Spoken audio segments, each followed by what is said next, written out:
বয়সে তারা ছোট, কিন্তু কাজে তারা অনেক বড়। Please welcome. ট্রেনে আগে বাবা গান করতো, বাবার একটা অ্যাক্সিডেন্ট হয়ে যাওয়ার পরে বাবা একটা ভারী কাজ করতে পারে না সেরকম।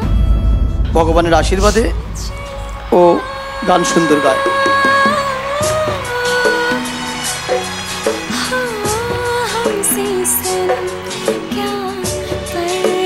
এরকম হয়েছে বলে সবাই আমাকে অবহেলা করতো। আমার বাবাও আমাকে পা ধরে ছোটবেলায় পুকুরে ফেলে দিতে চেয়েছিল। আমাদের পাড়ায় যাদের বিয়ে হয় আমাকেই বলে, তখন থেকে এই মেকআপের কাজটা শুরু করে দিই। আমার যখন 8-9 বছর বয়স, তখন মাঠে খেলতে যেতাম বান্ধবীদের সাথে। ওখানে পাশে ছেলেরা ফুটবল খেলতো। ওদেরই দেখতে দেখতে আমার মনে একটা ইচ্ছা জাগে যে আমিও ফুটবল খেলবো। লাখ টাকার লক্ষ্মী লাভ আজ সন্ধে 6টায় সান বাংলায়।